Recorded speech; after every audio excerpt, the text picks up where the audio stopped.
I just want to say, I haven't been to Hong Kong before.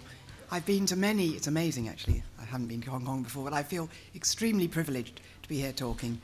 I have been to many cities, so it's fascinating for me to actually be here now.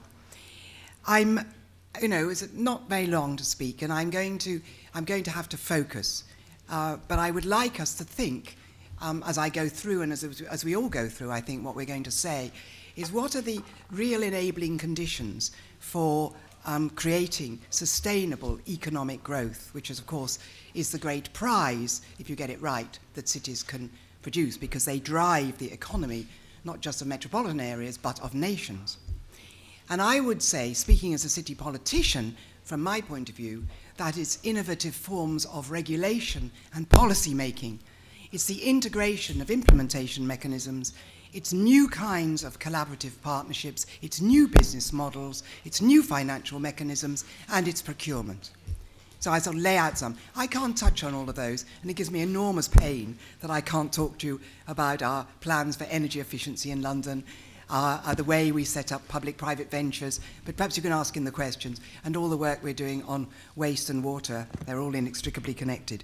I'm going to concentrate on transport, but I just want to set the scene for a moment. As Gordon said, urbanization and climate change are inextricably connected, and together they are the single biggest challenge for humankind, I would say. And transport is key. It's a key issue because it underpins the economy and because it's so polluting. Cities are already, now just as, why do cities matter? Because they're already where most people live, and of course it's going up further, as you've been hearing. They are the major sources of greenhouse gases, just in terms of their own production. But if we were to actually think about their consumption and their footprint, and then if we think about all the indirect command and control, mining, deforestation, they are extraordinarily important. They're also very vulnerable to the impacts of climate change. Just take sea level rises. Almost all the financial centres are at sea level. Just think what would happen. Just a few metres sea level rises, that's the end of London, and New York, and other places too. So, the battle against climate change will be won or lost in cities. And we city leaders don't just have the responsibility, we have the motivation, but we also have great opportunities.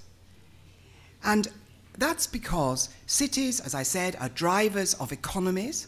They're the sources of most major innovation, and they're certainly where you find the agglomeration economies. And they can, if we get it right, drive the transition to a low-carbon economy. But this literally means that you have got to retrofit existing cities. Now, assuming financial support and enormous public support, and, of course, you must have political will, it's not that difficult, I say that, to construct a resource-efficient, low-carbon new city. I'm not saying it's easy, but it's much, much easier than trying to retrofit an existing city and to make an existing city low-carbon and resource-efficient. The larger the city, the more difficult it is. And this is where London, Los Angeles come in, and, of course, Hong Kong. All our buildings, all our energy, water, waste, and transport infrastructure, together with the buildings, is already here. It's quite a challenge. London, I'm going to talk now about London. London was the prototype high-carbon mega city. We piloted that concept and we sold it to the world. It's what Britain does. Ken Livingstone and myself, Ken Livingstone being the mayor of London, who came in, new mayor, never had a mayor before, new brand of political leadership, and I was his deputy mayor, and we were determined to test drive the corollary of that, the 21st century version of the mega city. A low-carbon, resource-effective, of course, a sustainable city. And we were determined that we would have to learn from everybody else, because you don't want to learn from your own mistakes. So we begged, borrowed, stealed, and eventually collaborated, and that's how the C40 was born, with other cities. And we gave ourselves a vision. You have to have a very strong vision, because you've got to communicate it to all your stakeholders and to the community. And that vision was to make London an exemplary, sustainable world city, environmentally, socially, and economically. We came in 2000. Now, you might not all know this, but in 2000, London had just been through 14 years of no government. No voice on the international stage. Mrs. Thatcher, I don't know if you remember her, she abolished it. So, we inherited a backlog of investment, a ramshackle public transport system, chronic congestion, and a lot of pollution. London's international reputation was at risk. We were seen as a world city that was extremely easy to get to, but when you got to it, it was almost impossible to get around. And of course, the air quality was putting people off.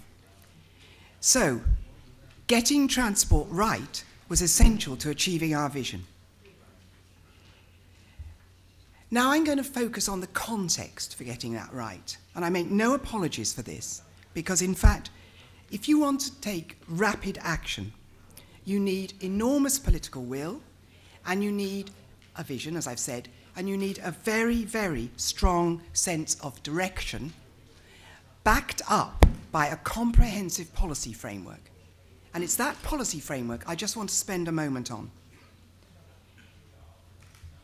We hardwired sustainable development into every strategy, every program. We gave ourselves targets, we gave ourselves timescales for action.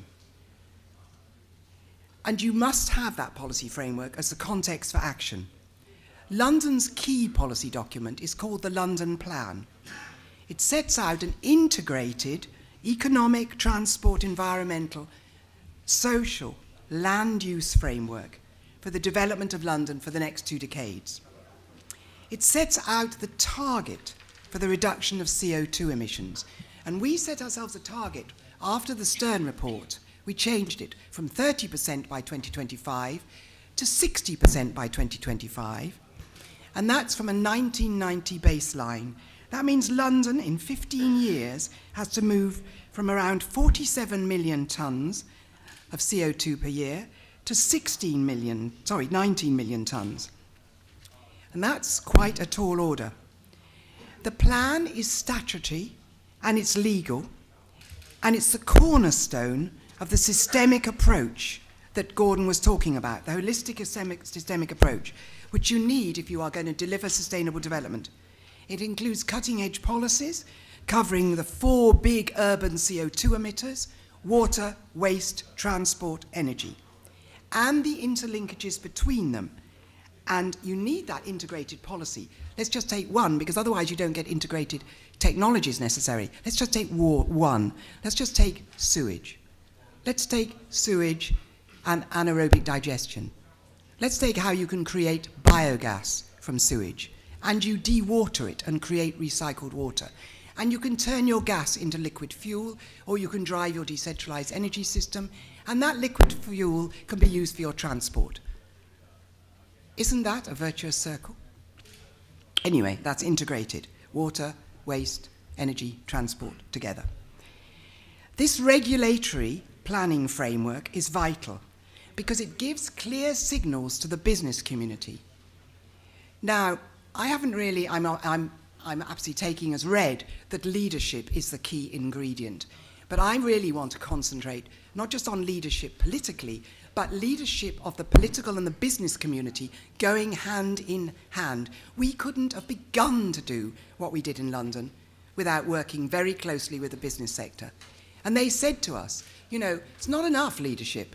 You've got to come in with public action.